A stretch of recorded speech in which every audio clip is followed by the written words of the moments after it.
When I saw my daughter on the subway with my grandson, I asked, "Why aren't you using the car I gave you?" She whispered, "My husband and his mom took it and used my family to threaten me." I just said, "Don't worry." Then I made just one call. I'm glad to have you here. Follow my story until the end and comment the city you're watching from so I can see how far my story has reached. I never expected to see my daughter on the subway at 3 in the afternoon on a Tuesday. Harper was supposed to be driving the Honda Accord I'd bought her just 8 months ago, a beautiful blue 2022 model that cost me $28,000. Money I'd gladly spent because I wanted my daughter to be safe, to have reliable transportation for herself and my 6-year-old grandson, Danny.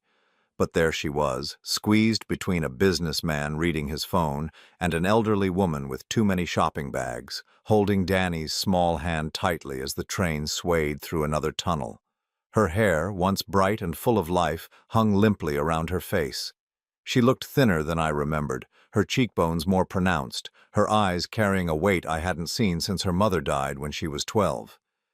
Danny spotted me first. His face lit up with the pure joy only a 6-year-old can manage, and he started waving frantically. "Grandpa, Grandpa!" Harper's head snapped up, her eyes wide with something that looked almost like fear before it melted into a forced smile. She whispered something urgent to Danny, who immediately stopped waving and looked confused. I made my way through the crowded car, my heart already sinking. Something was wrong, very wrong. "Harper, sweetheart," I said, settling into the empty seat across from them. "What are you doing here? Where's your car?" The smile faltered for just a moment, and I caught a glimpse of something desperate in her eyes before she reconstructed her expression. "Oh, Dad, hi. We were just running some errands downtown. You know how parking is." It was a lie. I could hear it in the way her voice pitched higher, see it in the way she wouldn't quite meet my eyes. Danny shifted restlessly beside her, his small legs swinging back and forth. He opened his mouth to say something, but Harper's grip on his hand tightened almost imperceptibly. "Parking," I repeated slowly. "Harper, you live in Brookline. There's plenty of parking near the subway station. Why didn't you drive to the station and take the train from there?" She was quiet for so long that the train stopped at 2 more stations. People got on and off around us, the usual symphony of city sounds, squeaking brakes, automated announcements, conversations in a dozen languages, filling the space where her answer should have been. Finally, when we were alone except for Danny and an old man dozing in the corner, she leaned forward and spoke in a voice so low I had to strain to hear it. "They took it." "Who took it?" But even as I asked, I was afraid I already knew the answer. "Roger and his mother." Her voice cracked on the names. They said I didn't need it anymore. That I should be grateful they let me keep the apartment." The words hit me like a physical blow. Let her keep the apartment? The apartment where she lived with her husband and son. "Harper, that car is in your name. Legally, they can't just take it." She laughed, but there was no humor in it. "Legal doesn't matter when." She glanced at Danny, who was thankfully distracted by something outside the window. "When they have other ways of making you cooperate." My blood pressure spiked.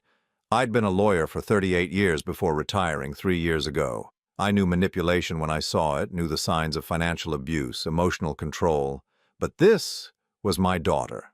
My bright, independent daughter who'd graduated summa cum laude from Boston University, who'd once told me she'd never let anyone control her the way her mother had been controlled by her own family.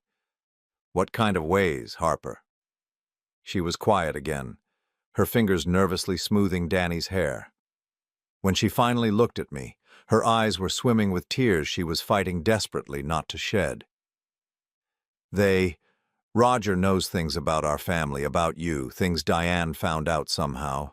They said if I don't cooperate, if I cause any trouble, they'll make sure I lose Danny, permanently." Her voice dropped even lower. "They said they'd use our family's reputation against me in court, make it look like I'm an unfit mother." I felt something cold and sharp settle in my stomach. "What things about our family?"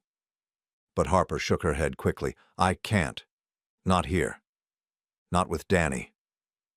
She glanced around nervously as if someone might be listening. Dad, they monitor my phone.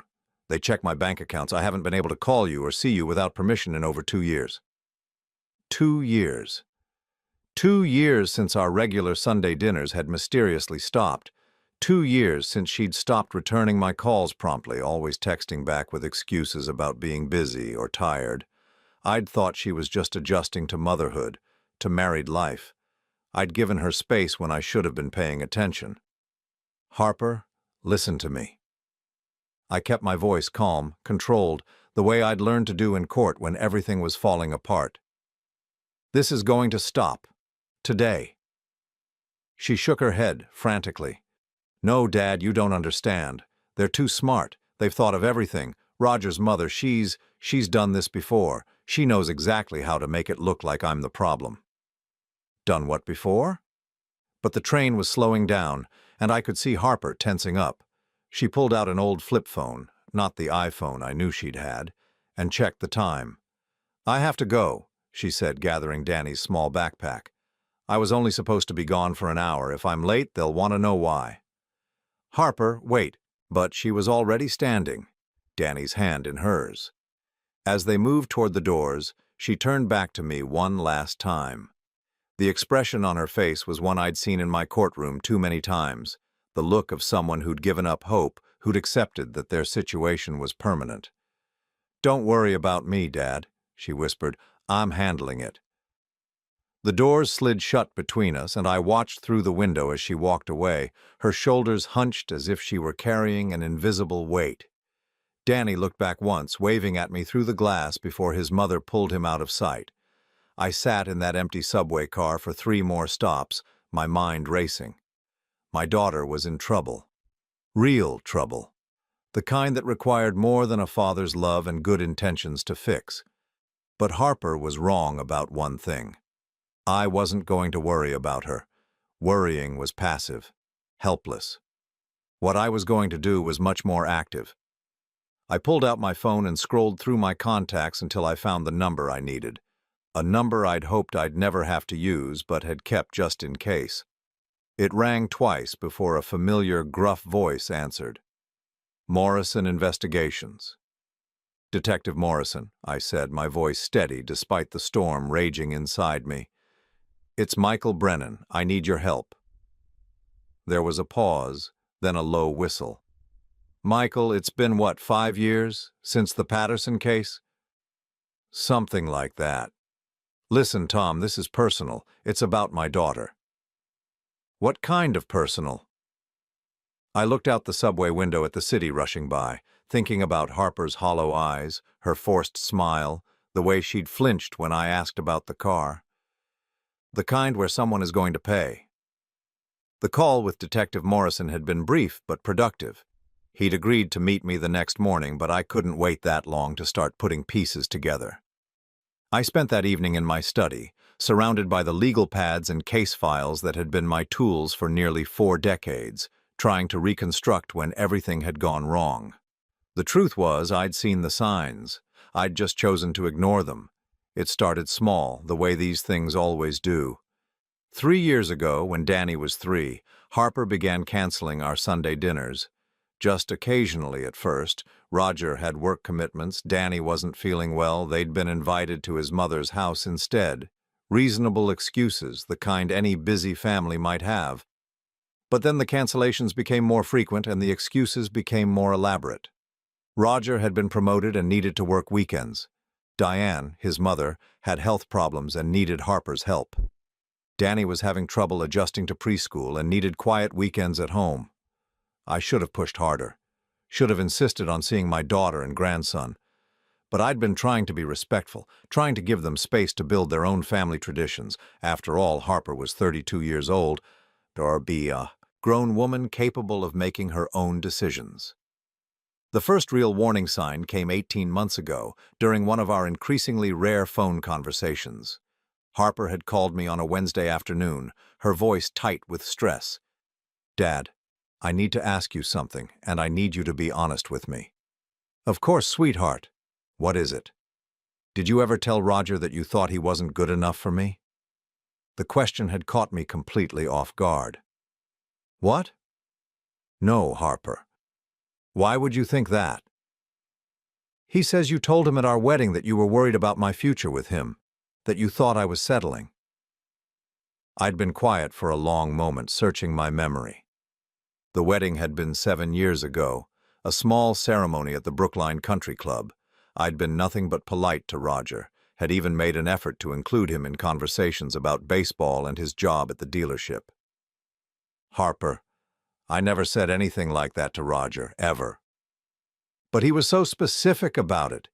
He said you pulled him aside during the reception and, honey, that never happened. I barely spoke to Roger one-on-one that entire day. There had been a long silence, and I could almost hear her processing this information. When she finally spoke again, her voice was different, smaller. Oh. Well, maybe I misunderstood what he told me. But I knew she hadn't misunderstood. Someone was lying, and it wasn't my daughter. That conversation had haunted me for weeks. I'd started paying closer attention during our occasional visits, watching the dynamics between Harper and Roger. What I saw made my skin crawl.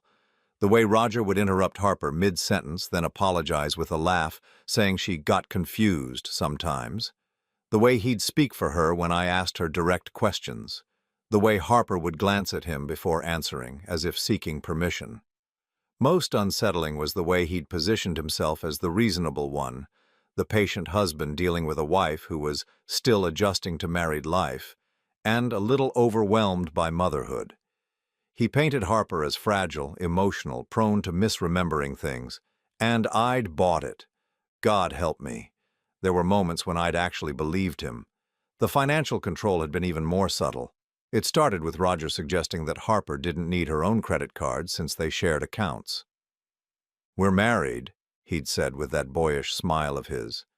What's mine is hers, what's hers is mine. Then he'd convinced her to quit her job as a graphic designer. Danny needs his mother, Diane had said during one of their visits to my house. Daycare is so damaging to children. Harper's being selfish, putting her career before her son's well-being. Harper had been torn. She'd loved her job, had built a small but successful freelance business before Danny was born. But between Roger's subtle pressure and Diane's guilt trips, she'd gradually given it up. It's temporary, Harper had told me when she announced her decision, just until Danny starts school. But temporary had stretched into 3 years, and I'd watched my confident, independent daughter slowly transform into someone I barely recognized. Someone who apologized for her opinions, who second-guessed herself constantly, who seemed to shrink a little more each time I saw her. The phone rang, startling me out of my memories. I glanced at the clock, 11:30 at night. Who would be calling so late? The caller ID showed Harper's name, but when I answered, it was Roger's voice I heard. Michael, sorry to call so late, but I wanted to catch you before you went to bed. Roger. I kept my voice neutral. What can I do for you? Well, Harper mentioned she ran into you on the subway today. She's a little worried that you might have gotten the wrong impression about our situation. What kind of impression? Roger laughed, that same easy laugh that had once charmed me but now set my teeth on edge. You know how Harper can be. She gets a little dramatic sometimes. I think she might have made it sound like we took her car away from her when really we're just having it serviced. Serviced? Yeah, the transmission was making some noise. My buddy owns a shop in Quincy. He's giving us a good deal on the repairs. Should have it back to her in a few days. I leaned back in my chair, studying the ceiling. Roger was good. Very good. The lie was plausible, delivered with just the right amount of casual confidence. If I hadn't seen the fear in Harper's eyes that afternoon, I might have believed him. That's good of your friend, I said. What's the name of the shop? I'd like to recommend him to my neighbors if he does good work. There was the briefest pause. Oh, you know, I can't remember the exact name off the top of my head. Tony's something or other. I'll ask Harper to get you the details. Don't worry about it. I'll ask Harper myself when I talk to her. Another pause, longer this time. Actually, Michael, that's kind of why I'm calling. Harper's been feeling a little overwhelmed lately. The doctor thinks she might be dealing with some postpartum depression, even though Danny's 6 now. You know how these things can linger. Postpartum depression. 6 years later. The audacity of it took my breath away. I see. The thing is, the doctor recommended that Harper limit stressful situations for a while, family visits, phone calls, that kind of thing, just until she gets back on her feet. Are you telling me I can't see my daughter?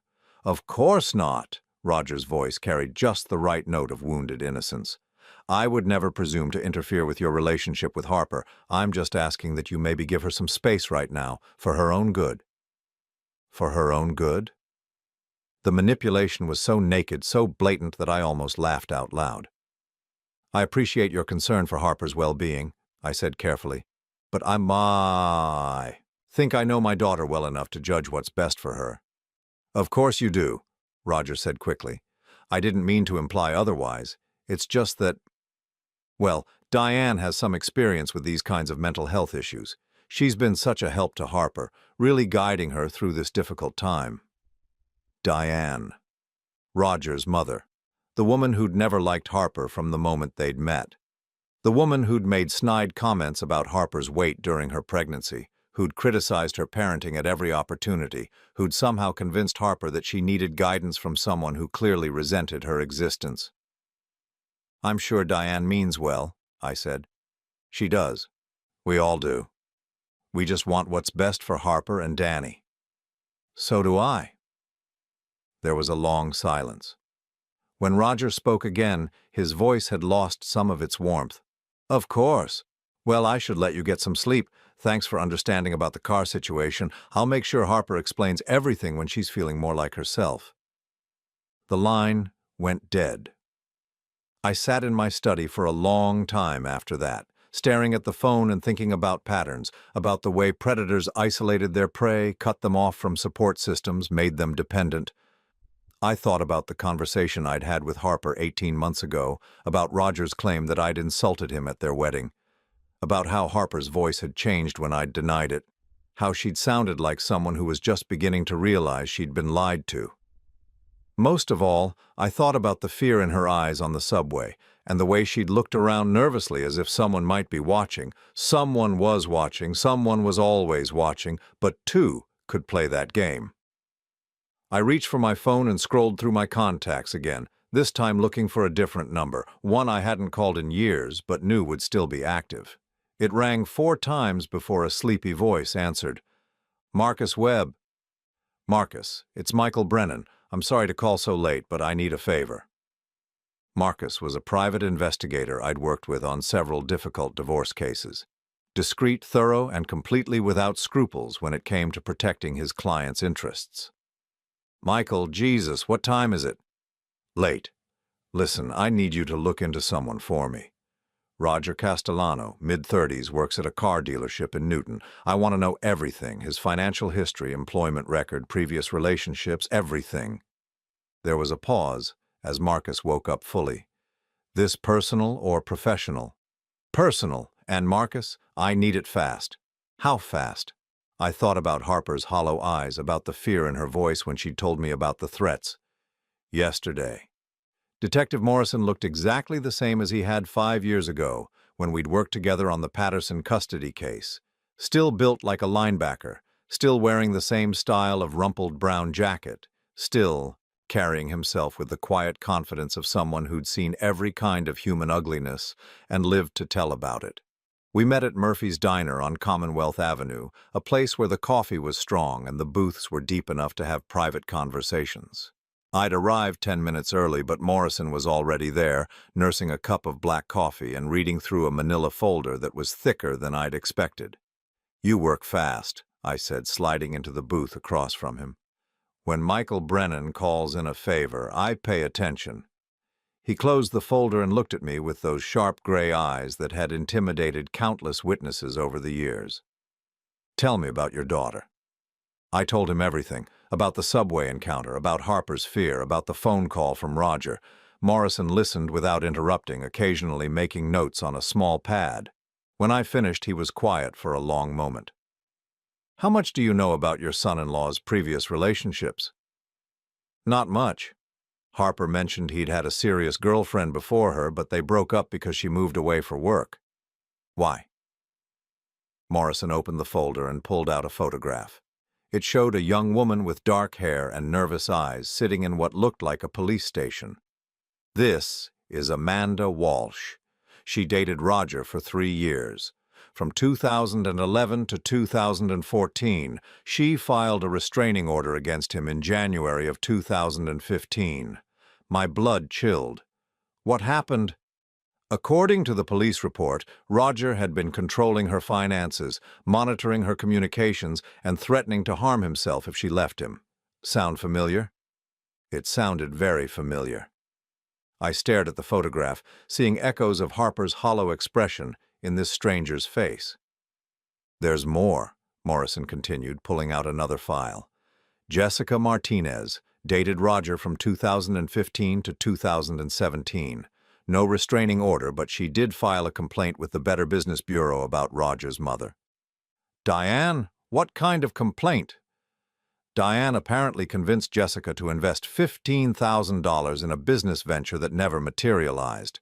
When Jessica asked for her money back, Diane claimed there had been a misunderstanding about the terms. Morrison laid out more photographs, more documents. 3 women in total, all between the ages of 25 and 35 when they'd met Roger. All had ended up isolated from their families, financially dependent, and emotionally shattered. The pattern is always the same, Morrison explained. Roger targets women who are independent but emotionally vulnerable. Women who've lost a parent, who've moved away from their support systems, who are looking for stability. He's charming at first, incredibly romantic. Makes them feel like they're the center of his world. I thought about Harper at 25, still grieving her, mother's death, working long hours to build her freelance business. The perfect target. Then what happens? The isolation starts slowly. He finds reasons why their friends are bad influences, why their families don't understand their relationship. He encourages them to quit their jobs, to become financially dependent on him. By the time they realize what's happening, they're trapped. Morrison pulled out a legal document. This is the really interesting part. All 3 of these women had assets when they met Roger. Savings accounts, cars, inheritances. By the time they broke up with him, they had nothing. He stole from them? Legally, no. They signed documents giving him access to their accounts, put his name on their car titles, agreed to investments that benefited him. But they all claim they were coerced, that he used emotional manipulation and threats to get them to cooperate. I felt sick. What kind of threats? Suicide threats were common. He'd threatened to kill himself if they left him, if they didn't do what he wanted.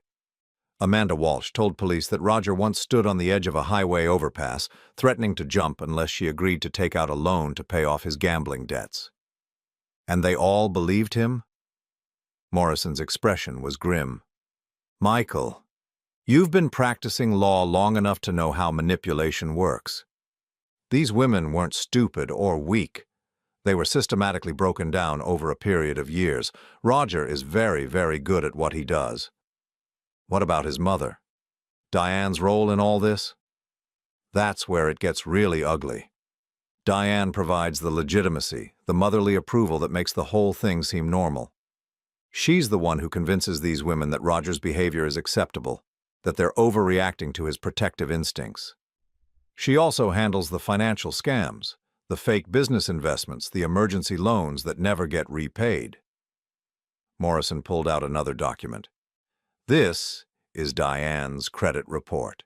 She's been involved in at least 6 questionable financial transactions over the past 10 years, always involving young women who were dating her son.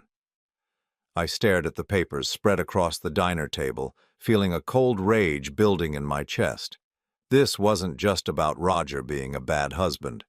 This was about 2 people who had turned emotional abuse into a business model. Where are these women now? Amanda Walsh moved back to California to live with her sister, lost her house, her car, everything.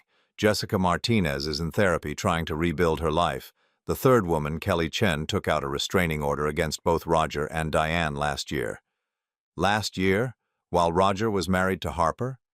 Apparently, Roger had been contacting Kelly on social media, telling her he'd made a mistake, that he wanted to work things out. When she refused to see him, Diane started showing up at her workplace, claiming Kelly owed them money from their previous relationship. The pieces were falling into place now, creating a picture so ugly I could barely process it.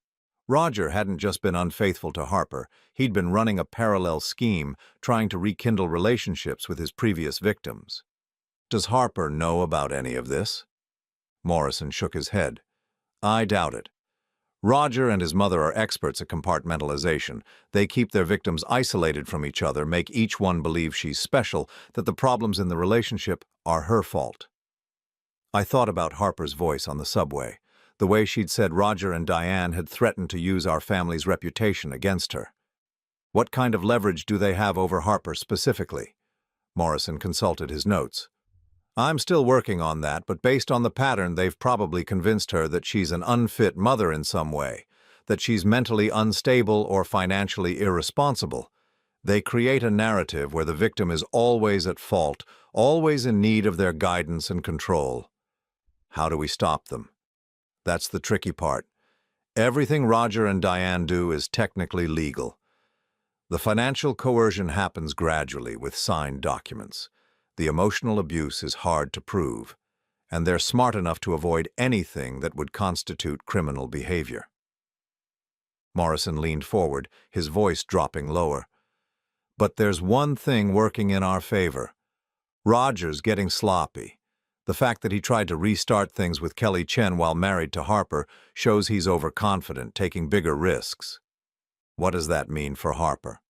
It means we set a trap. We give Roger enough rope to hang himself, and we make sure Harper is protected when he does. I felt a spark of hope for the first time since seeing Harper on the subway. What kind of trap? Morrison smiled, and it wasn't a pleasant expression. Roger thinks he's the smartest person in the room. He's used to dealing with isolated, vulnerable women who have no one to turn to for help. But Harper has something his other victims didn't have. What's that? She has a father who's not going to let this slide, and she has a father who knows exactly how to destroy someone using the legal system. Morrison gathered up his files and slid them across the table to me. Take these home, study them. Learn everything you can about Roger and Diane's methods, because we're going to use their own tactics against them. As we stood to leave, Morrison grabbed my arm. Michael, there's one more thing you need to know. According to my sources, Roger has been telling people that Harper is mentally unstable, that she's been having episodes. He's building a case for custody of your grandson. The rage I'd been keeping contained finally boiled over my dead body. That's the spirit, Morrison said grimly.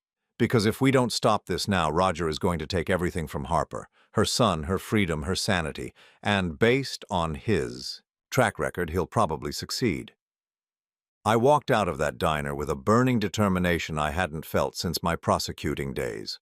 Roger and Diane had picked the wrong family to target. They'd mistaken Harper's kindness for weakness, her trust for stupidity. They were about to learn the difference between a victim with no resources and a victim whose father had spent 4 decades learning how to destroy people professionally. The game was about to change, and this time, I was going to be the one making the rules.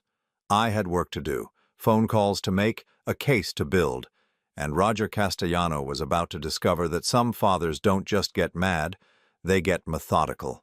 The plan Morrison and I developed was elegant in its simplicity.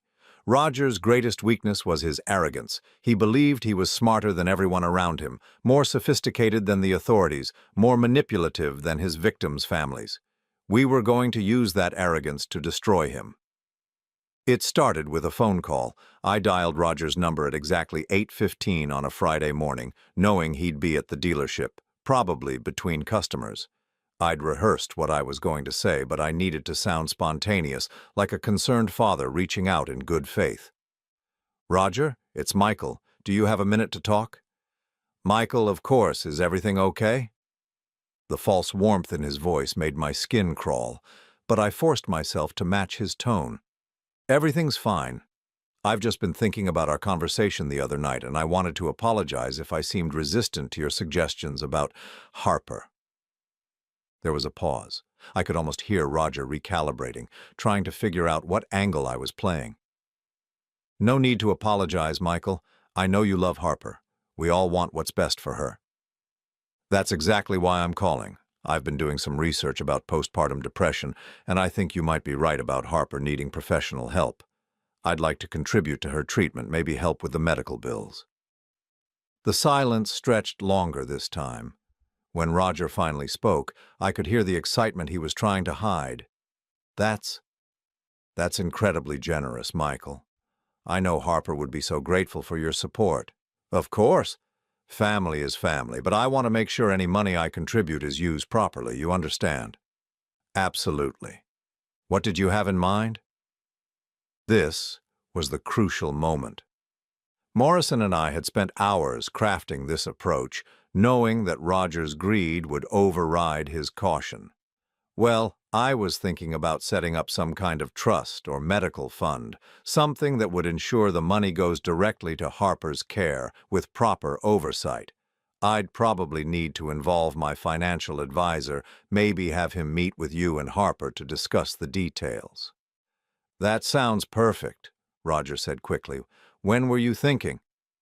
How about this weekend, Saturday afternoon? I could have my advisor come to your place. We could all sit down together and work out the arrangements. Actually, Roger's voice took on that smooth, controlling tone I'd learned to recognize. It might be better if we met at my mother's house. Harper's more comfortable there, and Diane has experience with these kinds of financial arrangements. Of course she does, I thought. Out loud I said, whatever makes Harper most comfortable. Should I bring any specific documentation? Just your financial information, bank statements, investment accounts, that sort of thing. Diane will need to see the full picture to set up the trust properly. There it was. Roger had just admitted that his mother would be handling my money, reviewing my private financial information, and setting up a trust that I'd never actually agreed to create. Morrison had been right. Roger was getting sloppy, so confident in his ability to manipulate people that he wasn't even bothering to be subtle anymore. I'll bring everything, I said. What's the address? Roger gave me Diane's address in Newton, a nice suburban neighborhood where the houses were expensive enough to look respectable, but not so expensive as to attract unwanted attention. We agreed on 2 o'clock Saturday afternoon. Oh, and Michael? Roger's voice carried a note of false intimacy. It might be better if we kept this between us for now. Harper's been so stressed lately, and I don't want to get her hopes up until everything is finalized. Of course, I understand completely. The moment I hung up, I called Morrison. He took the bait? Hook, line, and sinker. Saturday afternoon at Diane's house. He wants me to bring my financial information so they can set up a trust for Harper's medical care. Morrison chuckled. Beautiful. They're moving faster than I expected. Did he mention keeping it secret from Harper? Naturally. He doesn't want to get her hopes up. Perfect. That gives us everything we need. He's admitting that he's making financial arrangements for Harper without her knowledge or consent, and that his mother is involved in handling other people's money. Morrison had already arranged for the technical aspects of our trap. My financial advisor would actually be Marcus Webb, the private investigator I'd worked with before, wearing a wire and carrying recording equipment, sophisticated enough to capture every word of the conversation. The plan was simple. Get Roger and Diane to incriminate themselves by revealing their true intentions about the money, about Harper's supposed mental health issues, and about their long-term plans for controlling her life. Once we had them on tape admitting their schemes, we'd have enough evidence to protect Harper legally and expose their manipulation to the authorities. Saturday morning, I met with Marcus at his office in downtown Boston. He was a thin, nervous-looking man who could pass for an accountant or insurance agent, exactly the kind of a person Roger would underestimate. "You sure you want to go through with this?"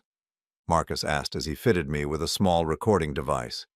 "If these people are as dangerous as Morrison says, this could get ugly." "They've been destroying my daughter's life for 7 years," I said flatly. I'm not backing down now. Marcus handed me a briefcase filled with fake financial documents. Bank statements showing a larger balance than I actually had, investment portfolios that looked impressive but were completely fabricated, insurance policies and retirement accounts that painted the picture of a wealthy man with more money than sense. "Remember," Marcus said, "let them do most of the talking. Ask questions that make them explain their plans in detail. The more specific they get about how they're going to handle your money, the more trouble they'll be in later." At exactly 2 o'clock, Marcus and I rang the doorbell of Diane's house. It was a colonial-style home with perfectly manicured landscaping and expensive cars in the driveway, the kind of place that screamed respectable middle-class prosperity. Diane answered the door herself. She was a woman in her late 50s, carefully preserved with salon-perfect hair and clothes that cost more than most people spent on groceries in a month. Her smile was warm and welcoming, but her eyes were calculating, already sizing me up as a potential source of income. "Michael, how wonderful to finally meet you properly. Roger has told me so much about you." She led us into a living room that looked like something out of a magazine. All cream-colored furniture and expensive artwork, with not a single personal touch or sign that real people actually lived there. Roger was waiting for us, dressed in his best suit and wearing that boyish smile that had once charmed me. "Dad?" He stood up and shook my hand with both of his, a gesture that was probably meant to seem sincere but felt manipulative. "And this must be your financial advisor." Marcus introduced himself with exactly the right mixture of professional competence and nervous deference. Within minutes, Diane had positioned herself as the expert in the room, the wise older woman who would guide us through the complex process of setting up Harper's medical trust. "Now," Diane said, settling into her chair with a legal pad and expensive pen, "let's talk about Harper's needs. Roger has explained to me about her condition, and I have to say I'm not surprised. I saw the signs early in their marriage, but Harper was always so resistant to getting help." "What kind of signs?" Marcus asked innocently. "Oh, the usual things. Mood swings, irrational behavior, difficulty managing money. She's always been impulsive, you know. That's why it's so important that any financial support be properly structured and supervised." Roger nodded gravely. "We've tried to help her manage her expenses, but she gets defensive whenever we offer guidance. That's part of the illness, unfortunately." I forced myself to stay calm, to play the role of the concerned father who was just beginning to understand his daughter's problems. "I had no idea it was so serious," I said. "What kind of treatment are we looking at?" "Well," Diane said, consulting her notes, "there's the psychiatric evaluation, of course. That alone will cost about $5,000. Then there's the ongoing therapy, probably 2 to 3 sessions per week at $150 each. And if she needs medication—" She let the sentence trail off meaningfully. Marcus leaned forward with his pen poised over his notepad. "And how would you recommend structuring the trust to cover these expenses?" This was where Diane's true nature began to show. Her eyes lit up as she launched into a detailed explanation of how the money would be managed. By her, of course, since she had experience with these matters. Harper wouldn't have direct access to the funds, which would prevent her from misusing the money during her emotional episodes. "You have to understand," Roger interjected, "Harper can't be trusted to make rational decisions about her own care right now. She's convinced that there's nothing wrong with her, that we're the ones causing her problems. It's textbook delusional behavior." "How long has she been experiencing these delusions?" Marcus asked. Roger and Diane exchanged glances. "It's been getting worse over the past 2 years," Diane said. "She's become increasingly paranoid, claiming that Roger is monitoring her phone calls and controlling her money. She even accused him of hiding her car keys to prevent her from leaving the house." "Of course, none of that is true," Roger added quickly. "We're just trying to keep her safe. She's been having these episodes where she forgets conversations we've had, forgets agreements she's made. The doctor thinks it might be early-onset dementia complicated by the depression." I felt a white-hot rage building in my chest, but I kept my voice level. This sounds more serious than I realized. What's the long-term prognosis? That's the thing, Diane said, leaning forward conspiratorially. With proper treatment and supervision, Harper could live a relatively normal life. But she needs structure, guidance. She needs people who can make decisions for her when she's not capable of making them herself. People like you, Marcus said. Exactly. Roger and I have already been providing that kind of support, but it's been a strain on our finances. Roger's been using his own money to pay for Harper's care, to keep her from making impulsive purchases or poor decisions. What kind of impulsive purchases? I asked. Oh, you know how women can be with shopping, Diane said with a laugh that made my skin crawl. Clothes, jewelry, expensive treats for Danny. She spent $3,000 on toys for him last Christmas, money they didn't have. Roger had to take her credit cards away to prevent her from putting the family deeper into debt. Roger nodded sadly. It's heartbreaking, really. She used to be so responsible, so independent, but this illness has changed her completely. They continued talking for another 30 minutes, each lie building on the previous one, each fabrication more elaborate than the last. They painted a picture of Harper as a delusional, irresponsible woman who needed constant supervision and medical intervention. They positioned themselves as her devoted caregivers, sacrificing their own comfort for her well-being, and through it all, they made it clear that any money I contributed would be under their complete control, with no oversight or accountability. By the time Marcus and I left Diane's house, we had recorded over an hour of conversation that thoroughly documented Roger and Diane's fraudulent intentions, their systematic lies about Harper's mental health, and their plans to steal money under the guise of medical care. Jesus, Marcus said as we drove away. I've heard a lot of scams in my time, but those two are professionals. They had answers for everything, explanations for every lie. Did we get enough? More than enough.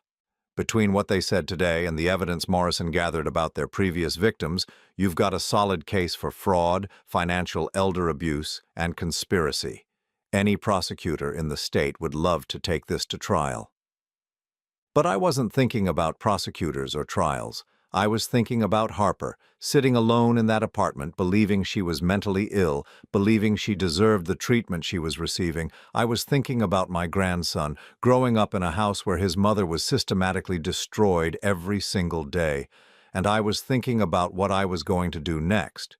Because recording Roger and Diane was just the first step.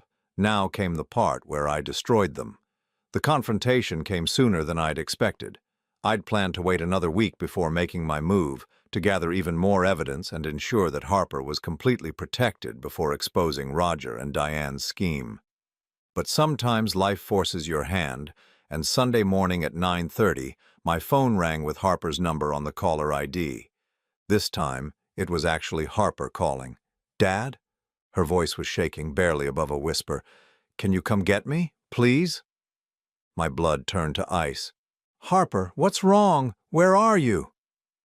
"I'm at the grocery store on Beacon Street. Roger thinks I'm shopping, but I found something. Dad, I found recordings." "What kind of recordings?" "Recordings of our conversations, private conversations I had with you, with Danny's teachers, with my old boss from the design firm. He's been recording everything for years." I was already reaching for my car keys. "Stay where you are. Don't go home. I'm coming to get you right now." "I can't stay long. If I'm gone too much longer, he'll come looking for me." "But Dad, there's more. Found a notebook where he's been documenting everything I do, everything I say. He's building some kind of case against me." The pieces clicked into place with sickening clarity. Roger hadn't just been controlling Harper's present. He'd been systematically documenting evidence to destroy her future. Every conversation, every interaction, every moment of vulnerability had been cataloged and recorded for future use. "Harper, listen to me very carefully. I need you to trust me completely. Can you do that?" "Yes." "I'm going to tell you some things that are going to be hard to hear, but I need you to know the truth. Roger and his mother have been running a scam. You're not mentally ill, you're not irresponsible, and you're not a bad mother. You've been deliberately manipulated and gaslighted for years." There was a long silence. When Harper spoke again, her voice was different, stronger, but with an undercurrent of rage. I hadn't heard from her since she was a teenager. I know. I've known something was wrong, but I couldn't prove it. Every time I tried to think clearly about what was happening, Roger would show me evidence of things I'd supposedly said or done, things I couldn't remember. Because they never happened. He's been creating false evidence to make you doubt your own memory and judgment. The recordings I found, some of them are edited. Conversations where my voice says things I never said. Dad, how is that even possible? Modern technology had made it frighteningly easy to manipulate audio recordings, to splice together words and phrases to create entirely fabricated conversations. Roger had been building an elaborate fiction about Harper's mental state, complete with manufactured evidence to support his claims. Harper, I need you to listen very carefully. Roger is more dangerous than you realize. He's done this before to other women, and right now he's planning to take Danny away from you. What? Her voice cracked with terror. He's been building a custody case based on the fake evidence he's collected.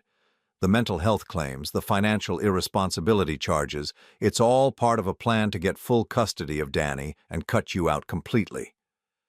I could hear her breathing becoming rapid and shallow. Dad, I need to go back. If Roger realizes I'm gone, if he finds out I discovered the recordings, no, you're not going back there alone. I have to. Danny's at home with Diane. If I don't come back soon, Harper, I'm calling the police. No. The word came out sharper than I'd expected. Dad, you don't understand. Roger has friends on the police force. He's been planning this for months, maybe years. If the police get involved now before we have proof of what he's been doing, he'll just use it as more evidence that I'm unstable. She was right, and I knew it. Roger had been too smart, too methodical in his approach. A hysterical wife calling the police with claims about hidden recordings. And financial manipulation would fit perfectly with his narrative about Harper's deteriorating mental health.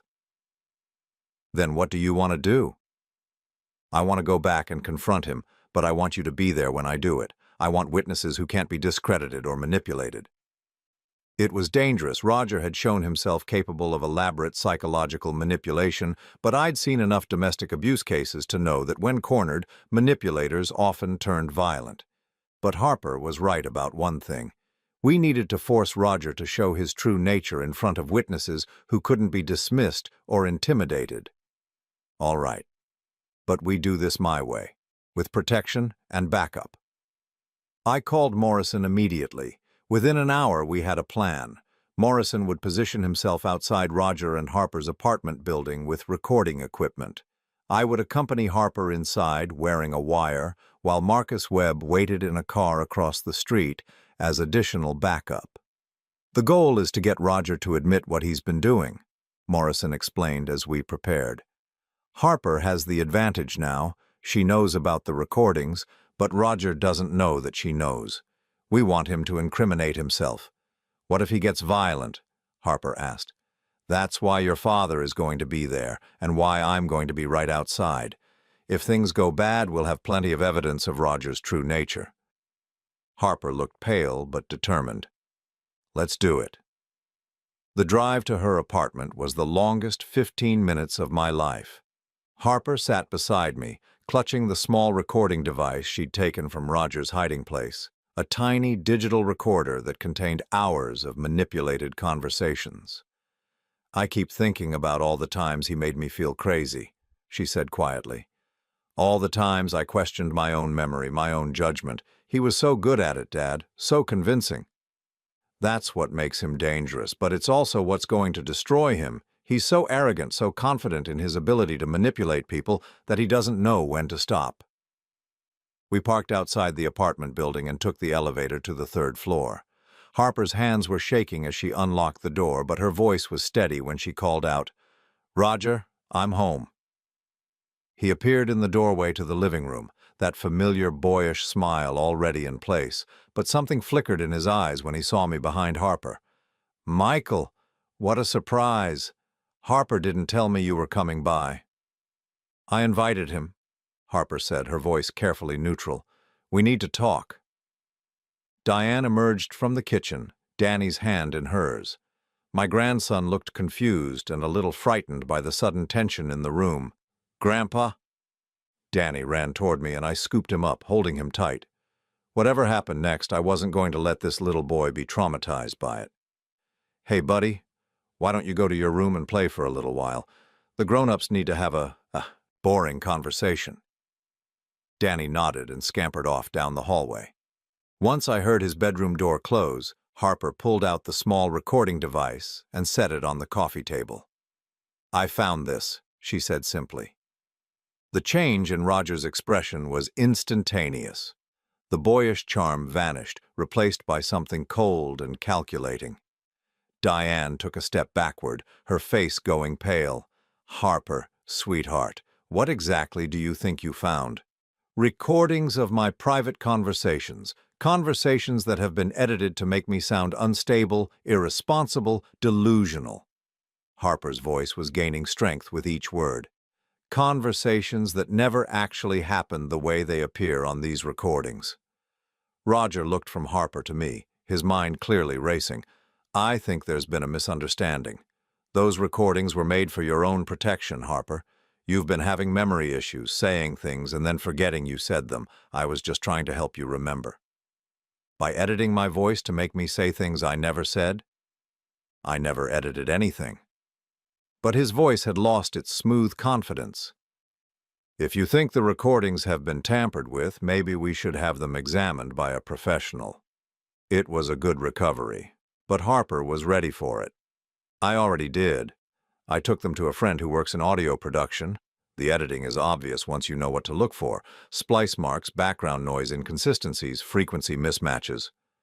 Roger's jaw tightened. "Who did you show these to?" "Does it matter?"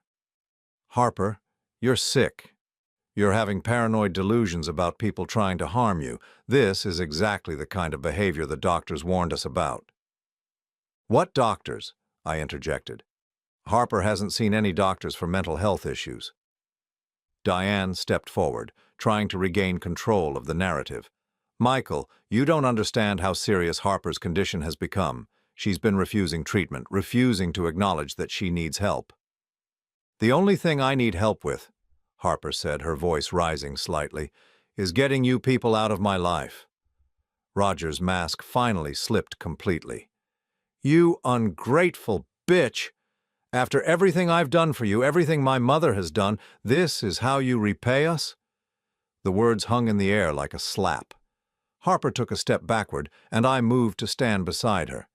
"There it is," I said quietly, "the real Roger." "Shut up, old man, this is none of your business." "My daughter is absolutely my business."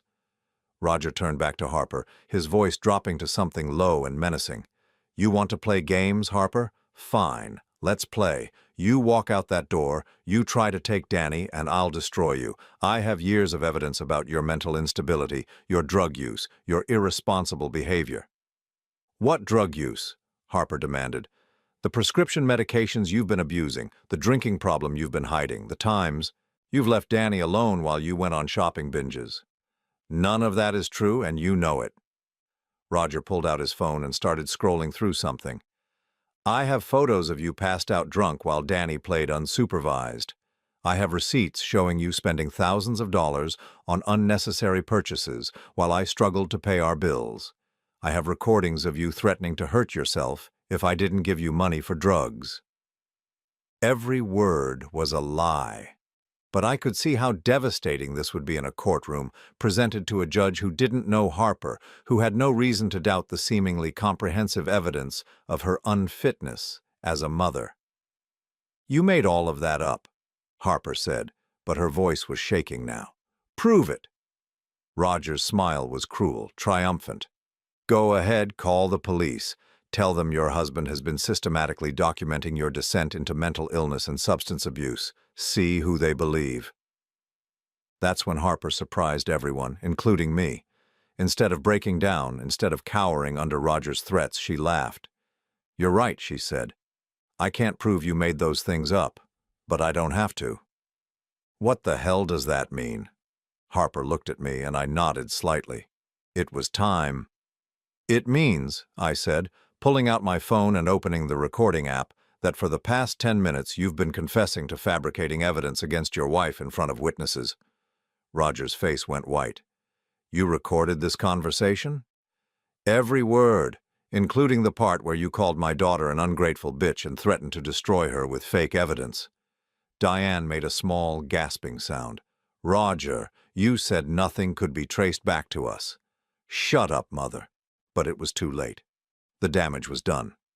Roger had revealed his true nature, admitted to creating false evidence, and threatened to commit perjury in family court, all captured in high-definition audio. "Get out," Harper said quietly. "Both of you. Get out of my apartment right now."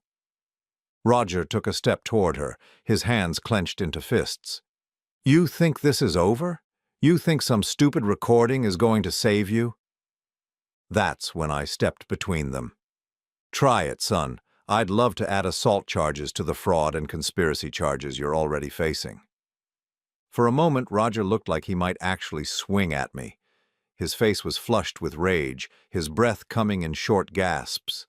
But then he seemed to realize how completely he'd lost control, how thoroughly he'd destroyed his own carefully constructed facade.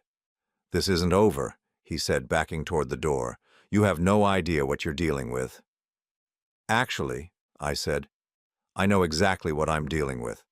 A small-time con artist who picked the wrong family to target." Roger and Diane left without another word, but I could hear Roger shouting in the hallway, his voice echoing off the walls as they waited for the elevator. Harper collapsed onto the couch, her whole body shaking with adrenaline and relief. "Is it really over?" she asked. "The hard part is," I said, sitting beside her and pulling her into a hug. "But there's still work to do." We had the recordings, we had Roger's confession, and we had 7 years of documented abuse to present to the authorities. But most importantly, we had Harper's freedom, and we had the truth. The mask had finally fallen, and Roger Castellano was about to learn what happened when you targeted a family that fought back. 6 months later, I sat in the kitchen of my house in Brookline, watching Harper help Danny with his homework at the same table where I'd once helped her with hers. The morning light streamed through the windows, illuminating two faces that looked more peaceful than I'd seen them in years. Harper had moved back in with me 3 days after the confrontation with Roger, bringing nothing but a few suitcases and a determination to rebuild her life from scratch. The legal process had been swift but thorough. Detective Morrison's evidence, combined with the recordings we'd made, had given us everything we needed to ensure Roger could never hurt Harper or Danny again. The divorce had been finalized just 2 weeks ago. Harper received full custody of Danny, with Roger granted only supervised visitation rights that he'd already stopped exercising. The restraining order prevented him from contacting Harper directly or coming within 500 feet of her, Danny, or me. But the legal victories, satisfying as they were, paled in comparison to the transformation I'd witnessed in my daughter. Harper looked up from Danny's math worksheet and caught me staring.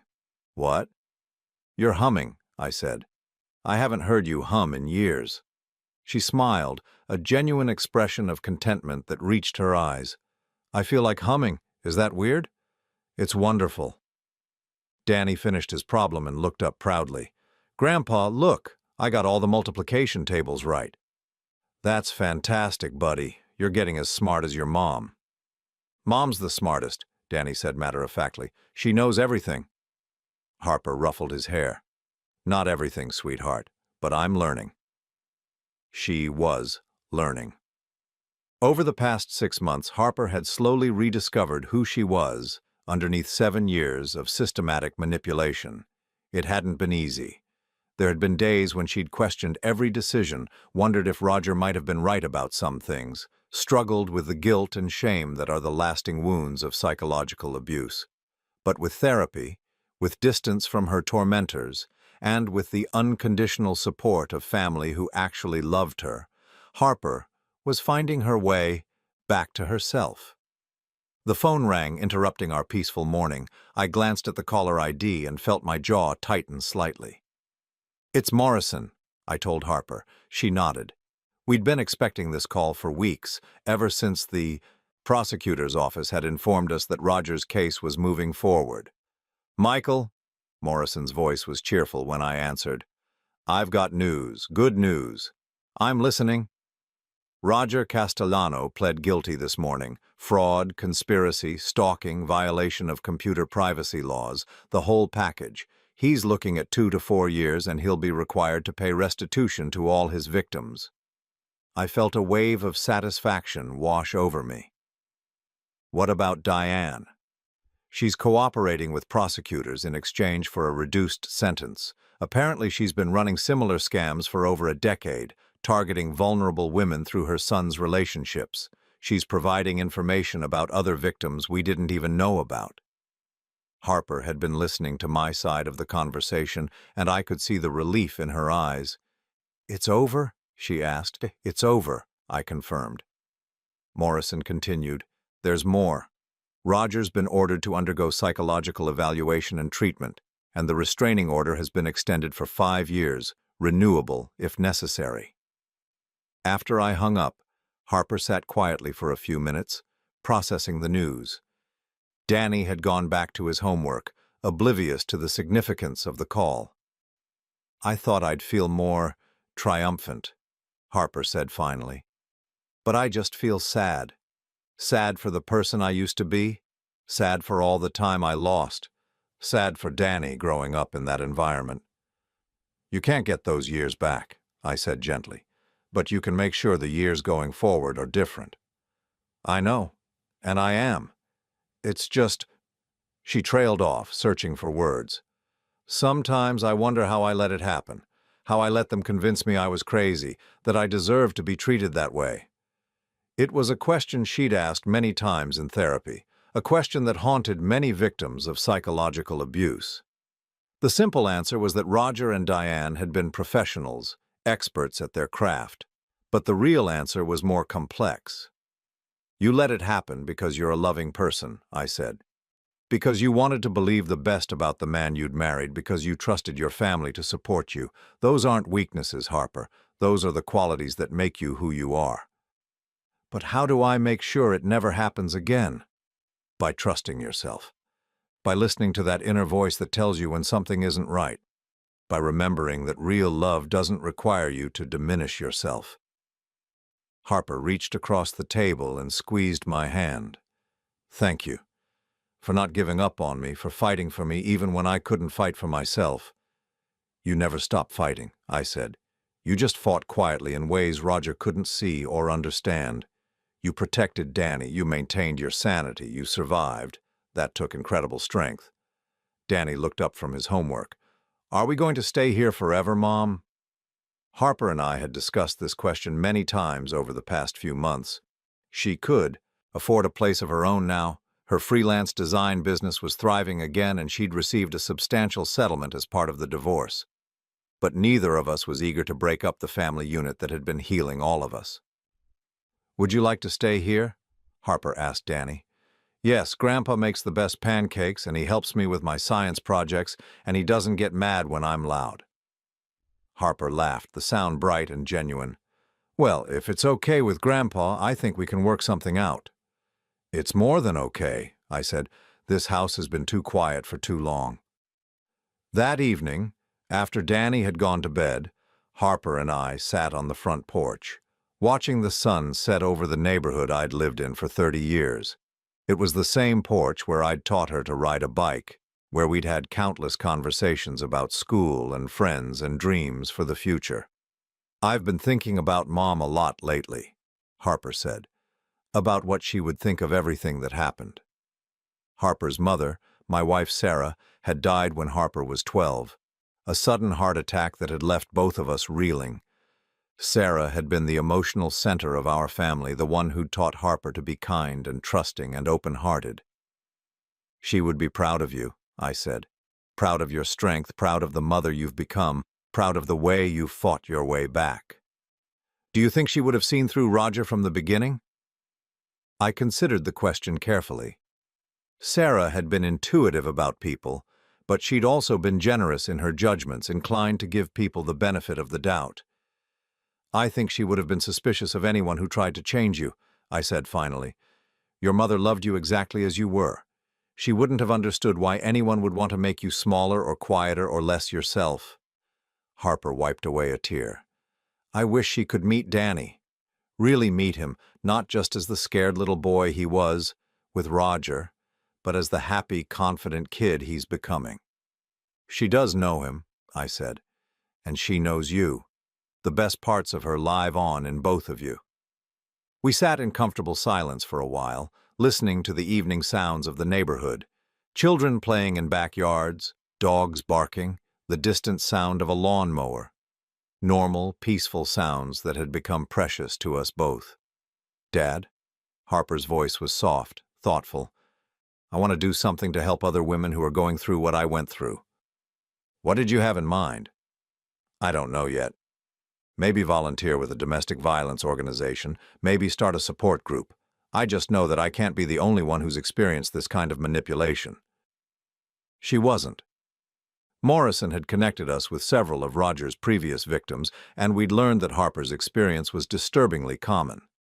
Financial abuse, isolation, gaslighting, these were tools used by manipulators across the country to control and destroy the women they claim to love. Whatever you decide to do, I said, I'll support you completely. I know you will. That's the difference between real family and the fake version Roger and Diane created. Real family doesn't try to control you or change you. Real family loves you enough to let you be yourself. 3 months later, Harper launched a small consulting business, helping other abuse survivors navigate the legal and financial challenges of leaving manipulative relationships. She worked with lawyers, therapists, and financial advisors to create comprehensive support plans for women who were ready to reclaim their lives. Her first client was Amanda Walsh, the woman Morrison had told us about, Roger's victim from years earlier. Amanda had been living in California, still struggling with the financial and emotional damage Roger had inflicted.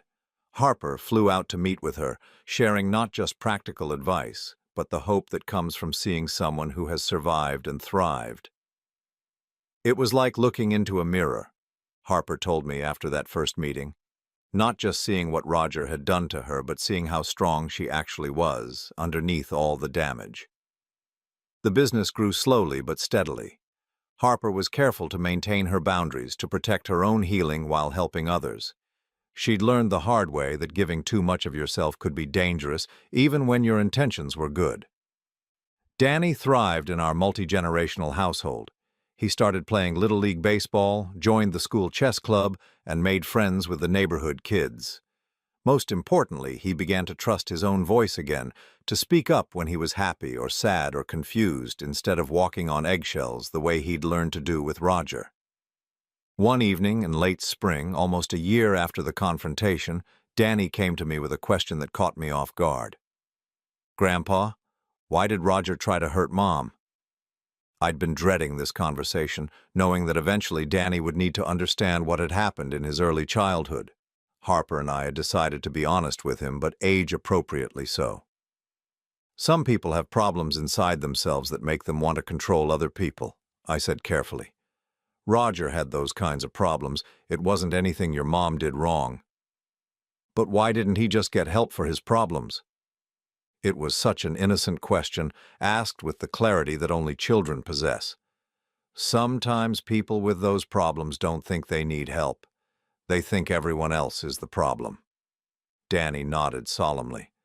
I'm glad he's gone. Mom smiles more now. Me too, buddy. Me too. As I tucked Danny into bed that night, I reflected on how much our lives had changed. A year ago, Harper had been trapped in a relationship that was slowly destroying her, isolated from her family, convinced she was losing her mind.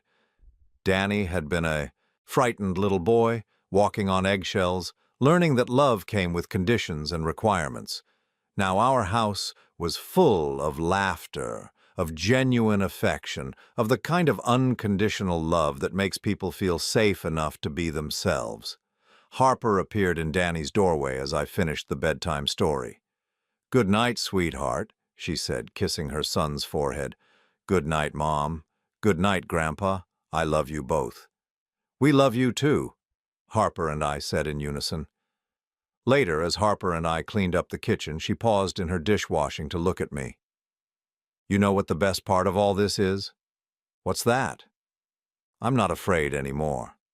For 7 years, I lived with this constant anxiety, this feeling that I was always doing something wrong, always disappointing someone. Now, when I wake up in the morning, I don't have to worry about what mood Roger will be in or what new way he'll find to make me feel small. She dried her hands and leaned against the counter. I get to just be. Be a mother, be a daughter, be myself. It's such a simple thing, but it feels revolutionary. You've always been yourself, I said. Roger just tried very hard to convince you otherwise. But I'm stronger now. Stronger than I was before I met him even, because now I know what I'm capable of surviving. I know that I can trust my own judgment, that I can fight for what matters. That night, as I lay in bed listening to the sounds of my family sleeping peacefully in their rooms, I thought about the phone call that had started everything. Harper's whispered plea from the subway, her confession about the stolen car and the threats. I thought about how close we'd come to losing her completely, how Roger's plan might have succeeded if Harper hadn't found those recordings, if she hadn't had the courage to reach out for help. But mostly I thought about resilience, about the human capacity to heal and grow and reclaim joy after trauma. Harper hadn't just survived Roger's manipulation, she'd emerged from it stronger, wiser, more compassionate. She'd turned her pain into purpose, her experience into empathy for others who were suffering. The next morning, I found Harper in the kitchen early, making coffee and humming quietly to herself. Sunlight streamed through the windows, illuminating her face as she moved around the familiar space. "Good morning," I said. "Good morning, Dad. Beautiful day, isn't it?" It was. It absolutely was. Harper poured me a cup of coffee and sat down at the table where we'd had so many conversations over the years. The table where she'd done homework as a child, where we'd planned her wedding, where we'd sit together working through the aftermath of her divorce. "I have some news," she said, her eyes bright with excitement. "Good news, I hope." "Very good news. I got a call yesterday from a women's shelter in Providence. They want me to develop a workshop series about recognizing and escaping financial abuse. It would mean traveling once a month, but Danny and I talked about it, and he's excited about the adventure." I felt a surge of pride so strong it almost took my breath away. "Harper, that's wonderful. It feels like everything is coming full circle. All the pain, all the struggle, it's becoming something meaningful, something that can help other people." She reached across the table and took my hand. "Thank you for never giving up on me. Thank you for seeing who I really was, even when I couldn't see it myself. Thank you for letting me fight for you. Thank you for trusting me enough to ask for help." We sat together in comfortable silence, father and daughter, survivors and victors, planning for a future that was finally truly ours to create. The silent control was over. In its place was something much more powerful, the loud, joyful, unashamed sound of a family that had found its voice again. And we were never going to be quiet about our freedom again.